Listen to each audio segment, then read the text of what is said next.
Sarah, thank you very much for joining Energy Live News. I would like to start with your recent news that I have heard at Cheltenham Science Festival. You said that quantities and reducing the quantities on our food choices probably can have a big difference on carbon dioxide emissions. Can you tell us a little bit more about it? Sure. Yes. Thanks for having me. And yeah, so it turns out about a quarter of all our climate impacts come from food. So we definitely need to reduce the three quarters that comes mostly from fossil fuels. But when we've done that, food is going to be the biggest cause of climate change. And actually the amount of climate change which we're causing from food is increasing because there's more people, and on average globally we're eating more climate impactful foods. So I think that in 10 years time, hopefully if we've switched to clean energy, then food will be the biggest cause of climate change. Of course, if we don't fix the fossil fuel situation, then food is going to be impacted by climate change dramatically, and it's already being impacted by climate change. So we're then going to be trying to rethink our diets on the basis of that. One of the major points of the discussion during this festival was your views, especially and focused on the weight of steak. Especially, all these discussion generated huge trending topics on social media platforms. So I would like to ask you regarding this. You said that halving the weight of steak that probably people eat could be just one thing to cut carbon dioxide emissions. Can you please elaborate on that? Yeah, so I think what's really exciting about food and climate change is that different foods cause very different amounts of climate change.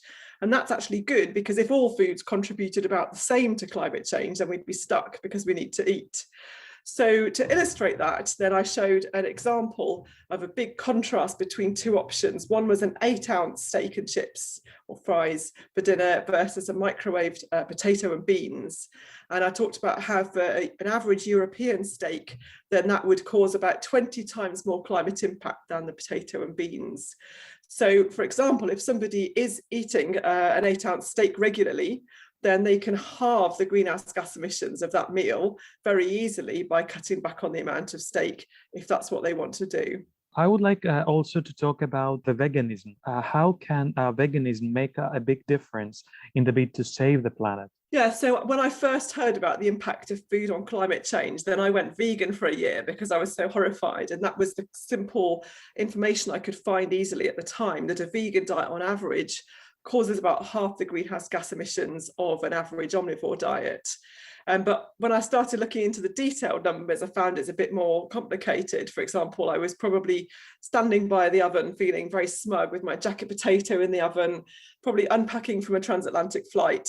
I probably, drove to the shops down the road to buy some green beans, vegetables to have with my dinner. But actually, one transatlantic flight a year causes more climate impact than an average diet.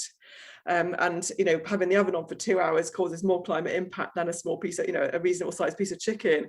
Or transporting those beans by air causes about 100 times the climate impact of transporting the same amount of food by boat. And driving to the shops, if you drive 12 miles away and back, or 40 kilometers in total, that's causing about the same climate impact as one average day of food. So all of these things are important as well. It's not quite as simple as being vegan or not vegan. In fact, there's no need to go vegan to massively reduce your greenhouse gas emissions from food. So as I can understand from what you're saying is that even if you are vegan, if you're a vegetarian, probably you could have a massive carbon footprint, based on what you eat. And probably it has to do with what type of food you're eating. If you're choosing it from local suppliers or something like that. Is that right? Yeah, I mean, there's just a huge range depending on all the choices. I mean, it is true that on average, animal-based products cause more greenhouse gas emissions than plant-based products. So there is, a reason why there's that statistic of on average halving emissions for a typical vegan diet. But yeah, there's a huge range depending on what you've done. And if you're air freighting food, if you're using appliances like the oven for long periods of time, then that can easily have a bigger impact than some of the animal products. I know, Sarah, that you're the lead at the STFC Food Network and the Greenhouse Gas Dietary Choices Open Source Toolkit.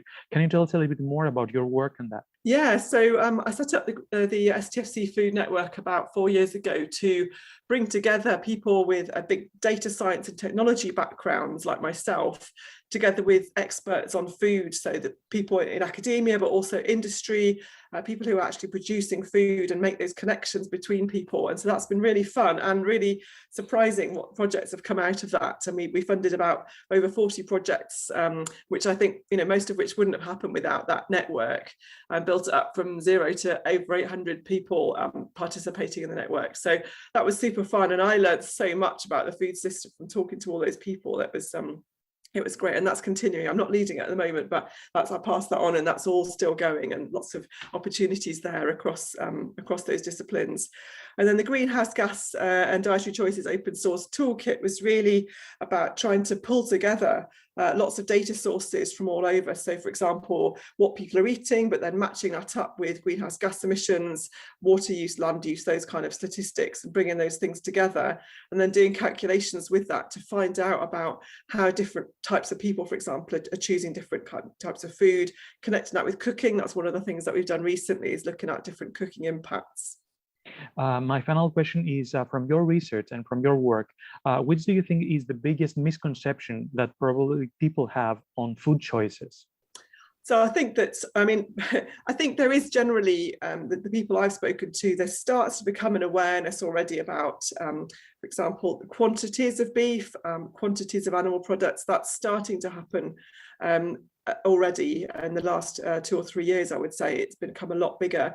I think the next thing that people tend to do is think they've got to have everything as local as possible with no packaging, and that isn't particularly necessary for climate impacts. I mean, bringing things by boat causes, roughly similar or even less emissions than the actual producing the food in the first place.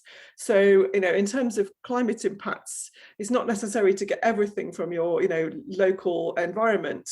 On the other hand, there can be lots of good reasons for getting locally sourced food. For example, reducing food waste. If you're then getting a veg box which contains, whatever is produced that time, getting a fair wage to farmers, if that's come directly from a farmer, for example. And also, if we look ahead about climate resilience, and if we look at potential political shocks or climate crises that could affect multiple places in terms of food availability, then being able to source local food can be a good thing. So there's a misconception that it's necessarily solving climate change, but there can be lots of good reasons, of course.